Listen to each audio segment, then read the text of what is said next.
Friends, तो एक बार फिर से स्वागत है आप सभी का मेरे YouTube चैनल हिंदू व्रत कथा में। तो आइए शुरू करते हैं प्रदोष व्रत कथा।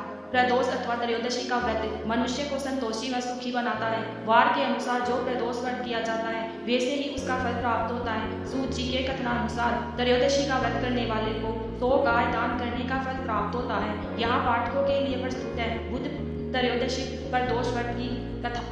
तो आइए शुरू करते हैं। श्री सूत जी ने कहा, बुध त्रयोदशी प्रदोष व्रत करने से सर्व कामनाएं पूर्ण होती है। इस व्रत में हरी वस्तुओं का प्रयोग करना चाहिए। शंकर जी की आराधना धूप, बेल पत्र आदि से करनी चाहिए।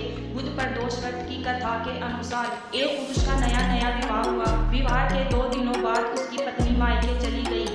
कुछ दिनों के बाद वह पुरुष पत्नी को लेने उसके यहाँ गया। बुधवार को जब वह पत्नी के साथ लौटने लगा तो ससुराल पक्ष ने उसे रोकने का प्रयत्न किया कि विदाई के लिए बुधवार शुभ नहीं होता, लेकिन वह नहीं माना और पत्नी के साथ चल पड़ा। नगर के बाहर पहुंचने पर पत्नी को प्यास लगी। पुरुष लोटा लेकर पानी की तलाश में चल पड़ा। पत्नी एक पेड़ के नीचे बैठ गई। थोड़ी देर बाद पुरुष पानी लेकर वापस लौटा। तब उसने देखा कि उसकी पत्नी किसी के साथ हंस कर बातें कर रही है और उसके लोटे से पानी पी रही है। उसको क्रोध आ गया। वह निकट पहुंचा तो उसके आश्रय का कोई ठिकाना न रहा, क्योंकि उस आदमी की सूरत उसी की भांति थी। पत्नी भी सोच में पड़ गई। दोनों पुरुष झगड़ने लगे।